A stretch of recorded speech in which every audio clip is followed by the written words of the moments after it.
Today on Trucks, the Harry Hauler's back in the truck shop to get a custom-built bed, running boards, fenders, and a whole lot more. Then we'll take a close look at the '64 El Camino. That's one clean street machine. After that, the guys have some more budget upgrades to show you that won't break the bank and can be done in your own driveway. That's all today on Trucks.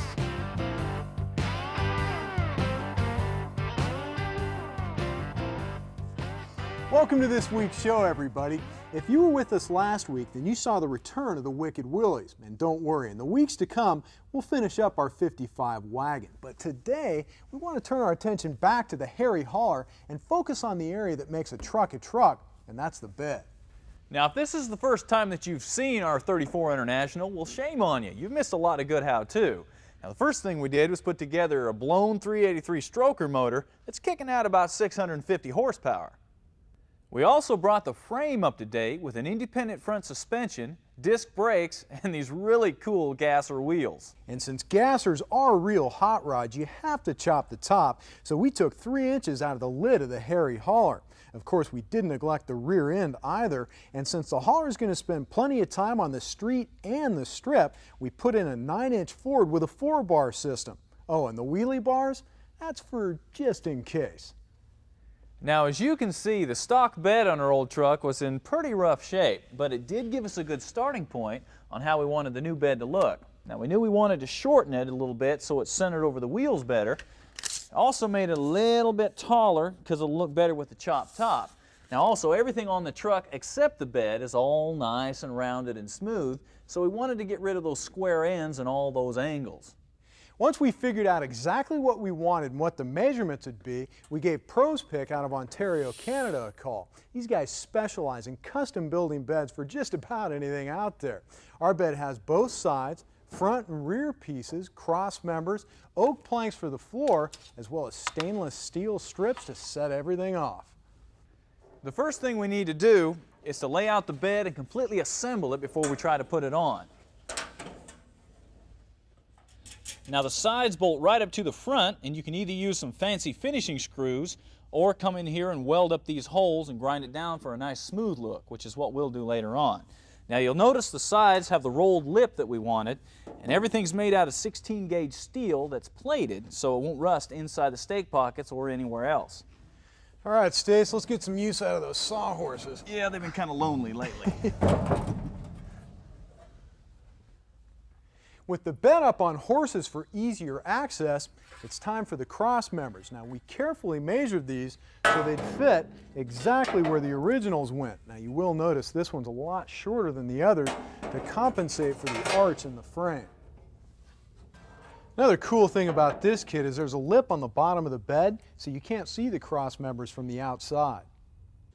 Now it's time for the wood. Now, you may have noticed that this end piece is cut a little bit different here on the outer edge. That's because it gets its own special piece of trim. Now, Pros Pick custom cuts all these pieces according to your measurements and your calculations. So, if you've done your homework, they all ought to slide right into place like ours are doing. Of course, between each of those boards, you have these stainless steel strips that seat right into the shoulder of the wood and bolt down to the cross member using these stainless polished bolts that are supplied with the kit. Man, that thing's a lot heavier than you thought it would be. Got some weight, man.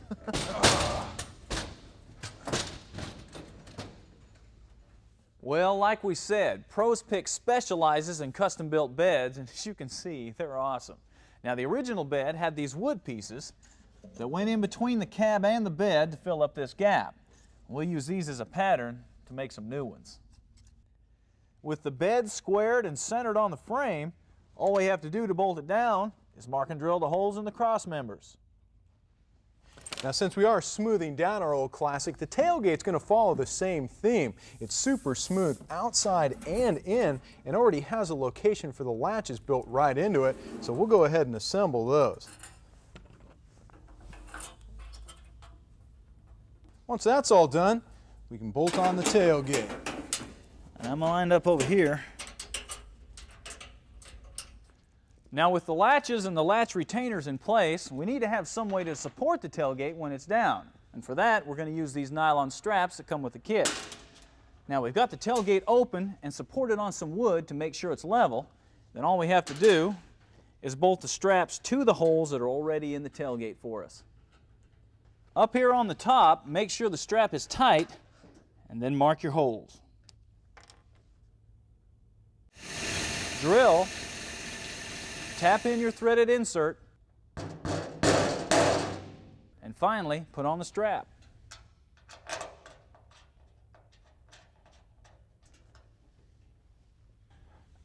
The Harry hauler is going to have fenders all the way around it, which creates some major challenges when it comes to the running boards. Now in the past you could either hammer out your original or you could go with fiberglass, but since we didn't really want to bother with either one of those options, we went to Smoothie Fabrications where they can custom build a set for you out of steel. Now to mock everything in place and see how it's going to look, well, first of all you need to put on your front fenders. Here's one of those boards, man. All right. Now these boards come with these braces that sit right on top of the factory mounting bracket. That way you can center everything up. Now look at these lines. These are perfect. Now unlike the running boards, we are going to go with fiberglass on the rear fenders. We got these 35-37 Ford fenders from Bebop Glasswork because they were the closest thing we could find to the fenders that came on our 34 International. Now one of the main reasons that we're going with fiberglass is we are going to have to do some modifications to them. First of all, we're going to drop them down close to the tire. Then we're going to rotate it forward so the back of the fender sits just a little bit below the back of the bed. That'll give us a look that we're after. Then we'll clamp it in place, step back and take a look at it. Now you'll notice that our tire's sticking outside of our fender just a little bit. Well, that's because that was part of the look of the gassers back before wheel tubs and narrowed axles became available. Now if we ever get tired of that look, all we have to do is put on a narrower tire and it'll tuck up inside there. Now once we get everything fitting how we want it, we'll want to come down here and trim the bottom of this fender so it blends in real well with that running board. Now that the hauler's starting to look like a truck again, we need to truck into a break. Don't go away, we'll be right back. Straight ahead on trucks, we'll continue to put all the pieces together on the Harry hauler. Then we'll show you some more budget upgrades.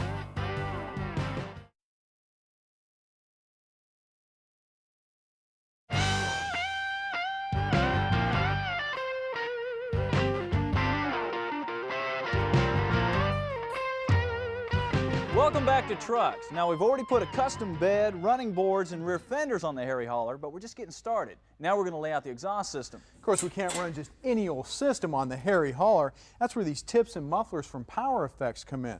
Now the mufflers have these adjustable knobs so you can open for flow and sound, and these really slick looking tips bolt right up to the muffler.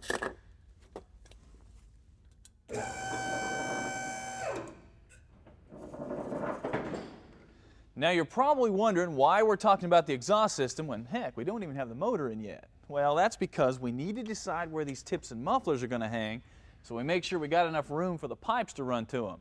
Now, as you can see, we don't have a whole lot of room up over this axle. We're either going to need to mount to the inside or the outside of this wheelie bar, and we think mounting to the outside not only looks the best, but it'll give us the most room. Well, now that we've put on a short bed and Stacey's in the process of hanging those big old exhaust tips on the hauler, you're probably also wondering where we're going to put the gas tank since we're not going to have any room under the bed now. Well, how about this legendary setup we got from Moon Eyes?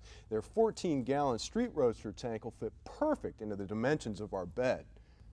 Now that we know where our tips are going to hang, we can mount them to the cross members. Now, another unique thing about this kit is you can get these flange mounts that are strong enough to hold these mufflers in place. After that, all you have to do is mark, drill your holes, mount them up. Now keep in mind, anytime you do an exhaust system, whether it's custom or not, it needs to be rubber mounted so it can move around. This is just for mock-up. You also need to make sure you have plenty of clearance around your shocks and your rear end. Also, don't forget parts that aren't installed yet, like the pattern bar and brake lines. Now we got plenty of room. Now with the truck back on the ground, we can mount our tank. It comes with these aluminum mounting brackets that are held in place with a rubber gasket. Once we have the tank positioned exactly where we want it, we can drill our mounting holes through the wood. While we're at it, we also need to drill a hole for the fuel line to run through. Once all that's taken care of, We can slide our tank into place to make sure all the holes line up, but we're not going to bolt it down until all the wood's been sealed. Now the tail end of the hauler's really starting to come together, but there is one thing that's still missing, and that's the tail lights. Now we knew we wanted something classic to match the style of the truck, so we went to Hunter's Custom Automotive and got a set of these elliptical tail lights that's made by Billet Specialties.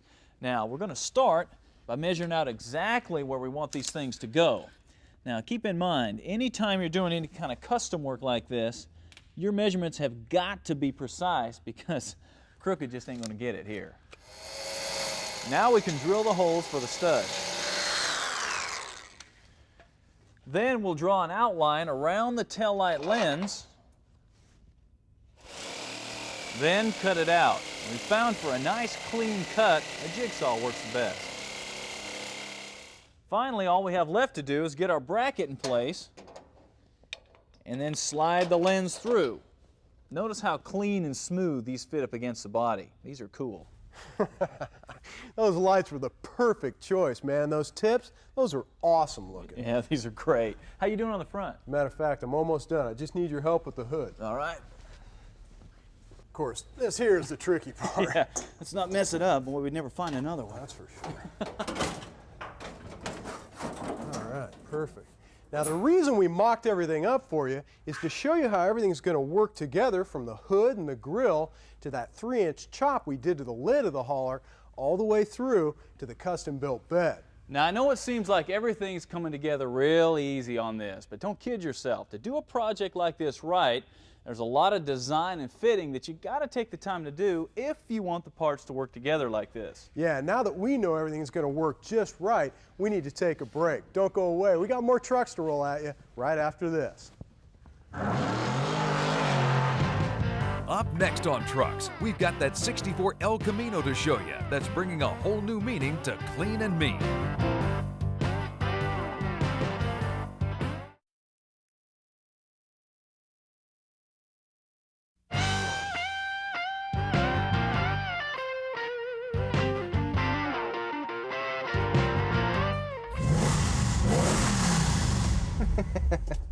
Welcome back, everybody. What we have to show you today is a 1964 El Camino, but not just any El Camino, mind you. What we have here is a prime example of how things can get way out of hand when you start building a truck. Now when Jerry Fagg from Greenbrier, Tennessee started building this vehicle, well, he just wanted a street driver with a small block and air conditioning and things like that. He'd even gone as far as to completely do the chassis when some of his car buddies started putting wild ideas in his head, so he started over and went pro street.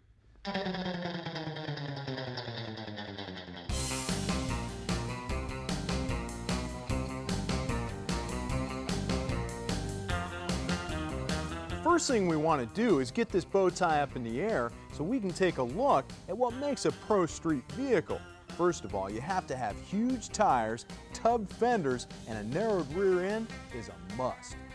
Now to do this, they cut off the back of the frame, grafted on a new rear subframe, and held it all in place with a ladder bar suspension. Now the power that gets those big old meats rolling is a 454 punched out to a 468, gets its fuel through two 4-barrel carburetors, and has all the go-fast goodies like roller cam and rockers, high-flowing heads, and a set of headers. Now the Pro Street class is primarily for street, not the strip, but don't think for a second that this thing wouldn't hold its own on the quarter mile if we could ever pry it out of Jerry's fingers. Shaved door handles aren't something you see every day on a 64 El Camino, and the interior, well, let's just say that's pushing the envelope as well. It's got a tilt steering column and billet wheel, but that's pretty sedate compared to the bright yellow and purple upholstery that covers the dash, a pair of bucket seats, as well as the door panels. Now the metalwork on this Elkie is so good it's easy to miss some of the tricks that were done, like back here on the tailgate. It and the roll pan were welded in and completely smooth. The wheel tubs and the bed floor were all handmade, a piece at a time, with every line and seam flowing perfectly together.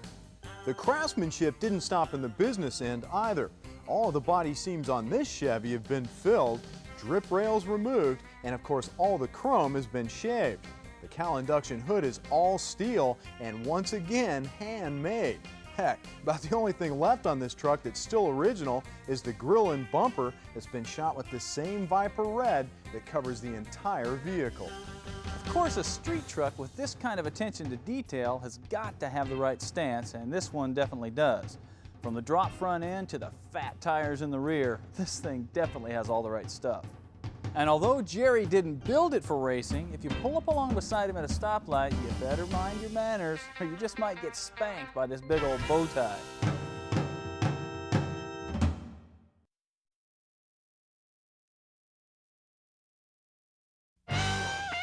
Just can't get enough of trucks? Check us out online at truckstv.com.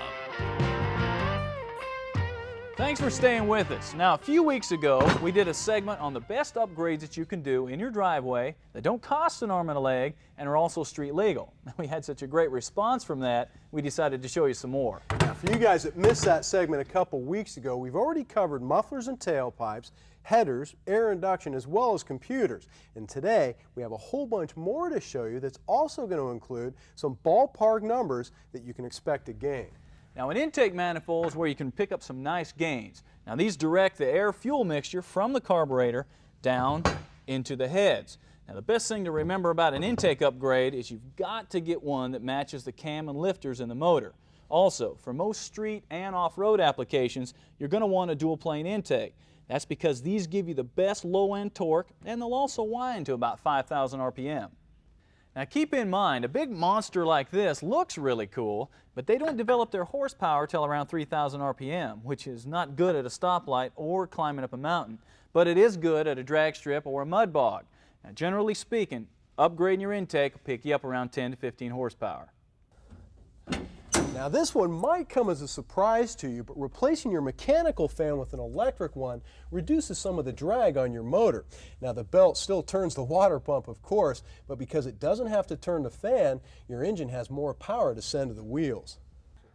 There are a couple things to keep in mind though when looking for an electric fan. Number one, make sure they pull enough air so you don't overheat, and if you plan on doing any deep water crossings off-road, it's always a good idea to add a manual switch so you can turn it off. By the way, an electric fan is good for an extra 5 to 10 horsepower. Now I know a lot of you guys out there running carburetors, and here's a couple tips that might help. Now going to a larger performance carb will definitely give you more air and fuel. But remember, a carb is only part of the induction system. It works best if it's combined with a performance intake and cam. You do not want to overcarburate the engine. Now for you injected guys, putting on a larger throttle body is the equivalent of putting on a bigger carb on the other system. It allows you to suck in more air. Now since the fuel delivery on an EFI is controlled by the computer, the way to get the maximum benefit out of a throttle body upgrade is to upgrade the computer and probably the fuel injectors. Now if you just put on a throttle body or a carburetor, expect 10 to 15 horsepower. Finally, all the upgrades we've shown you today are pretty straightforward, but keep in mind, every application is different, and all the horsepower numbers we've given you are based on our own dyno testing, so you can only use them as ballpark figures.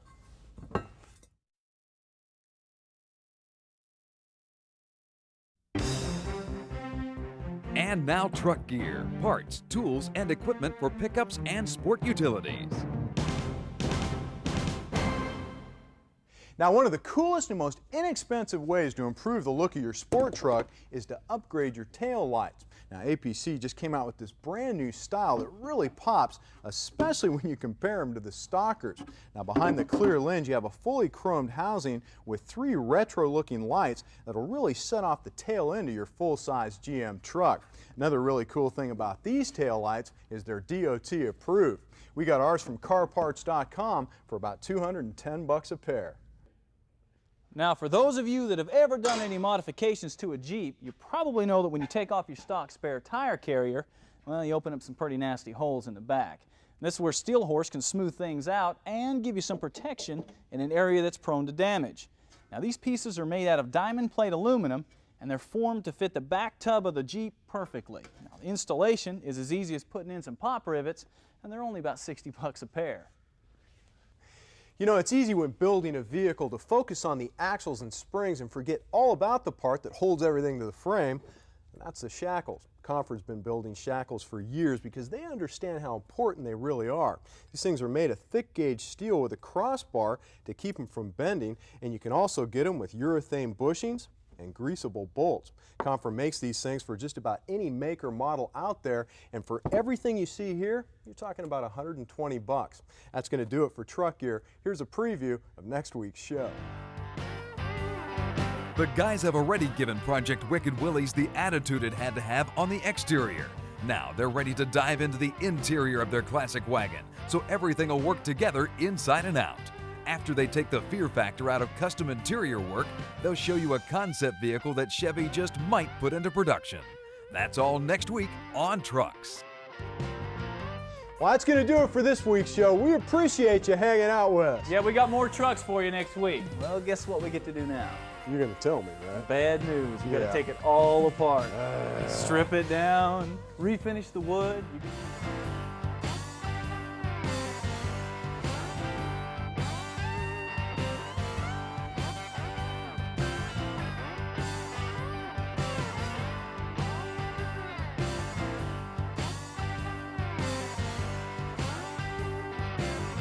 Trucks is an RTM production.